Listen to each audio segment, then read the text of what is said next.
integrated ticket? Well, in 2004, we integrated ticketing in Southeast Queensland. So we have introduced a paper ticket that allowed you to travel across all the three modes in Southeast Queensland. So bus, train, and ferry. And the second stage of integrated ticketing is the introduction of a smart card. And the smart card will enable people to store value, so to put value on the card, and then to use the card for traveling around the system.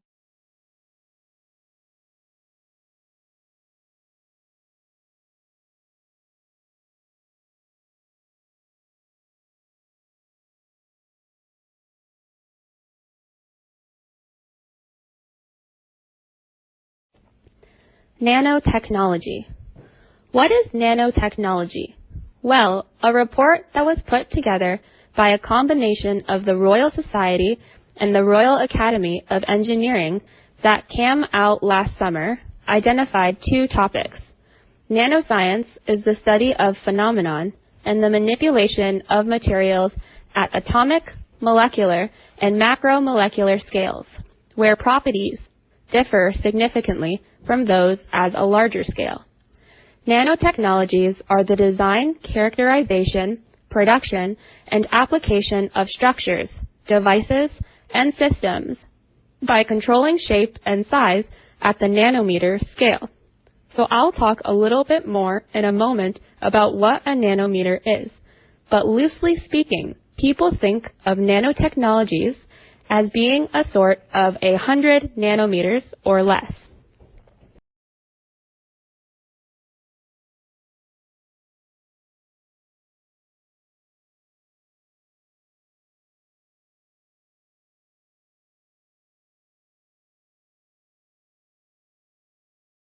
Finally, we get a sneak peek of the world's largest interactive video installation that opens in London today.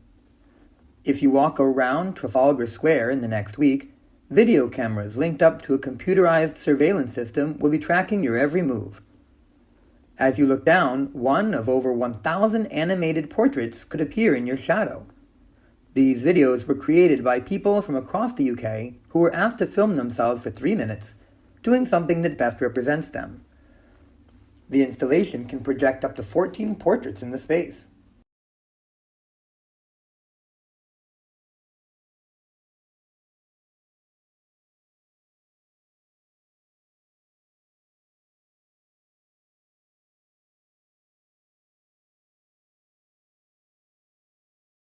These two paintings, both called sunflowers, are generally accepted as the finest of several depictions of the thick-stemmed, nodding blooms that Van Gogh made in 1888 and 1889 during his time in Arles. The first is now in the collection of the National Gallery in London, and the second is in the Van Gogh Museum in Amsterdam. Van Gogh referred to this work as a repetition of the London painting, but art historians and curators have long been curious to know how different this repetition is from the first. Should it be considered a copy, an independent artwork, or something in between? An extensive research project conducted over the past 3 years by conservation experts at both the National Gallery and the Van Gogh Museum has concluded that the second painting was not intended as an exact copy of the original example, said Ella Hendricks, a professor of conservation and restoration at the University of Amsterdam, who was the lead researcher on the project.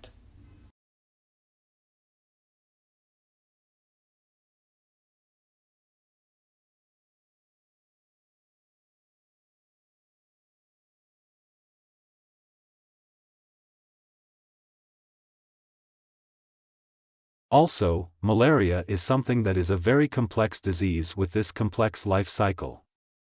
That means that if you're going to eliminate it, you have to be able to target cute parasites and humans. You have to be able to target parasites in the mosquitoes, that mosquito population. And so that requires a lot of resources. It requires really good planning and a health system across all these different levels. And so I think the political capital that you need for that, the educational infrastructure you need for that, the economic resources you need for that are quite a challenge.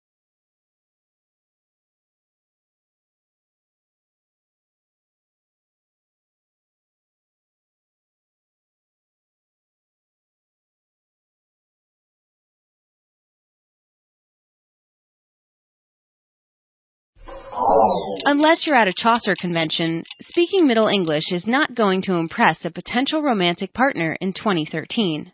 Similarly, male savanna sparrows have to make sure their vocalizations are up to date. Researchers analyzed 3 decades of recordings of male savanna sparrows, and birds that changed their tune over the years did better with the ladies. The research is in the journal Animal Behavior. While introductory notes of the sparrow song stayed the same, the middle and end parts changed over time. In the 1980s, songs concluded with longer, high-pitched trills. More recent songs contain a series of clicks in the middle and a shorter, low-pitched trill at the end. Researchers found that the male sparrows that adopted the newer songs had higher rates of sexual reproduction, because you don't want to be seen as behind the times. Indeed, Chaucer might have had his pick of the ladies in the 14th century, but few today can make heads or tails of his tales.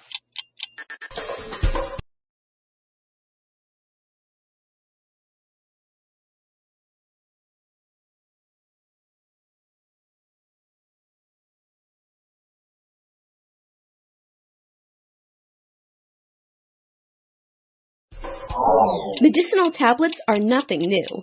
Doctors have been dispensing pills for thousands of years, and now archaeologists have turned up some of those ancient medicines, which were preserved in a shipwreck for close to 2 millennia. The 2nd century Pozzino wreck was discovered in 1974 off the coast of Italy. Its cargo included medical equipment, like a cupping vessel, iron probe, and tin boxes of supplies. And in one of those boxes, researchers recovered 5 gray tablets. Now, they've analyzed the antique medication. The work is in the Proceedings of the National Academy of Sciences. The pills primarily contain zinc compounds, probably the active medicinal ingredients, but researchers also detected starch, pollen, charcoal, fats, and linen fibers. Those fibers help the tablets hold their round, loaf-like shape, which may be the key to the medication's use. The Greek word meaning small round loaves also inspired the word collyrium, or eye wash. The pills were probably either dissolved in liquid or ground into a powder and used to treat eye conditions. Who knows? Maybe Hippocrates used them on his pupils.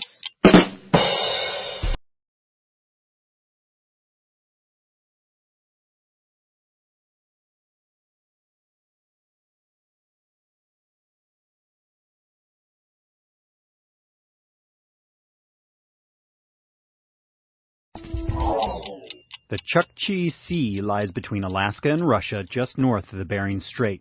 Shell Oil hopes to begin drilling in these Arctic waters in the next few days, if the U.S. government grants permission.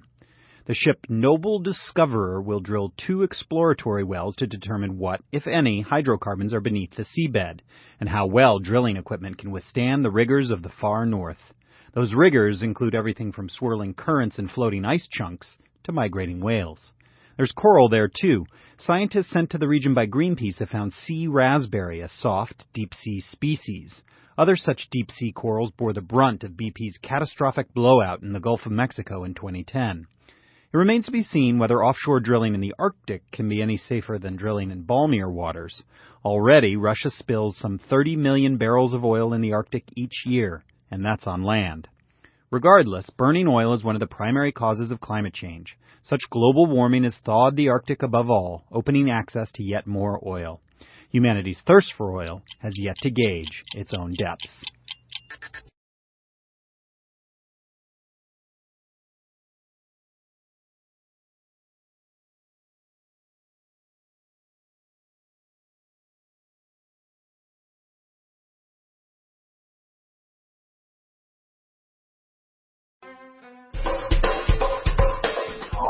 Vaccines are desperately needed in the developing world. Even when they're available and inexpensive, they're still a major problem. Most vaccines need to be refrigerated. Reaching the relevant populations often means traveling to areas where electricity and refrigeration are spotty at best. Nearly half of the vaccine doses around the world are lost to the heat. Also, the cost of refrigeration contributes to about 80% of the cost of the vaccines. So, silk experts at Tufts University have come up with a potential solution: encase the vaccines in silk protein. Silk proteins contain nanoscale pockets that can hold and protect biological compounds. Inside the silk protein wrap, the compounds stay biologically stable. In the lab, they were able to stabilize the measles, mumps, and rubella vaccine for more than 6 months at a variety of tropical temperatures. The technology also worked with antibiotics. Stored at a month at temperatures reaching 140 degrees Fahrenheit, the antibiotics kept their potency. The research is in the Proceedings of the National Academy of Sciences. If the lab results hold up out in the world, the silk safeguard could save billions of dollars and millions of lives.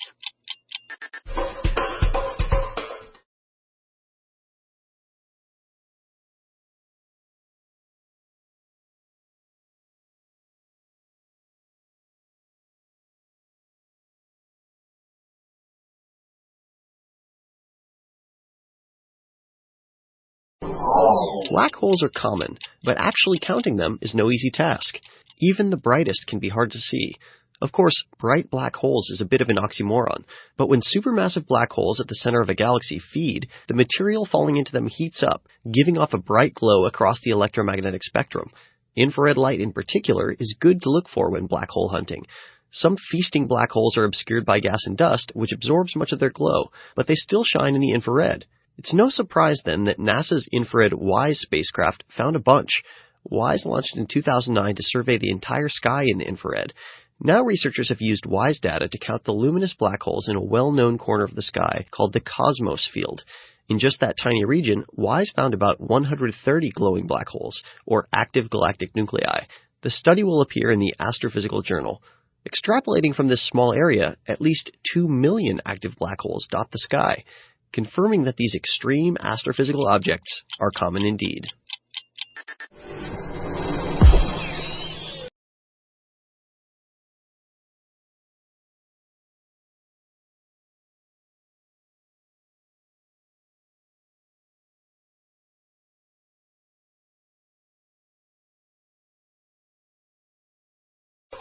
As a kindergarten teacher might say, sharing is caring. She might not mention that cooperation is also a great way to form a community and thus improve everyone's chances of survival. Humans aren't the only ones to apply this strategy. Marine bacteria also form cooperative populations, according to a study in the journal Science. Researchers examined the genomes of bacteria belonging to the Vibrionaceae family. In the lab, they grouped together bacteria with similar genetics that coexist in the same microhabitat. The scientists expected that within any given population, individuals capable of producing antibiotics would use these chemical weapons against others. But when they looked at interactions between different strains of Vibrionaceae, they found that only a few members of any given population could produce the bacteria-killing substances, and the rest of that community was resistant to those particular compounds. But the antibiotics could fight off foreign populations while leaving members of the home group unharmed. This arrangement implies a bacterial social structure, where individuals help the group as a whole. Cran-hoarding toddlers might want to take note.